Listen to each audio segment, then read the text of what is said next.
Rahasia perusahaan yang sering menang tender. Pernah nggak Anda bertanya, kenapa ada perusahaan yang hampir selalu menang tender? Sementara perusahaan lain berkali-kali ikut tapi selalu gugur. Apakah rahasianya hanya karena menawarkan harga paling murah?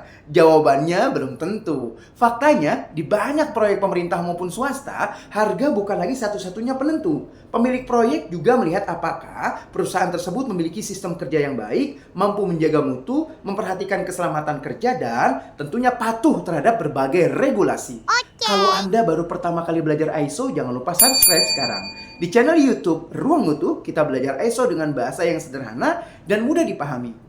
Nah, ini fakta yang menarik. Menurut data Lembaga Kebijakan Pengadaan Barang Jasa Pemerintah (LKPP), nilai belanja pengadaan barang dan jasa pemerintah pada tahun 2024 mencapai sekitar 1.259 triliun rupiah. Artinya persaingan antara perusahaan untuk mendapatkan proyek semakin ketat. Dalam kondisi seperti ini, perusahaan harus mampu menunjukkan bahwa mereka dikelola secara profesional dan memiliki tata kelola yang dapat dipercaya. Karena itulah, pada banyak proses pengadaan sertifikasi ISO seperti ISO 9001, ISO 14001 maupun ISO 45001 sering menjadi nilai tambah, bahkan pada beberapa jenis tender menjadi salah satu persyaratan administrasi maupun teknis.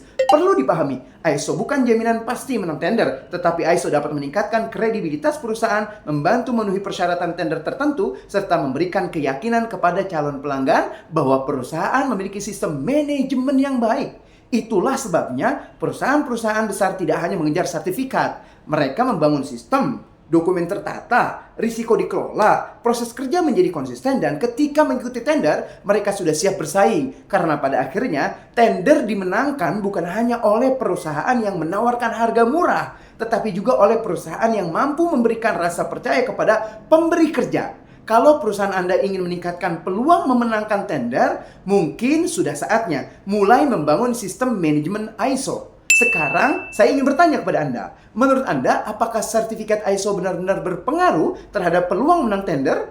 Atau Anda pernah punya pengalaman mengikuti tender yang mensyaratkan ISO? Tulis pengalaman atau pertanyaan Anda di kolom komentar. Siapa tahu pengalaman Anda bisa menjadi pembelajaran bagi perusahaan lain. Dan pertanyaan Anda akan kami bahas pada video berikutnya. Saya tunggu di kolom komentar. Sampai jumpa di channel YouTube Ruang Mutu by DC Corporation. Tempat belajar ISO dengan bahasa yang mudah dipahami.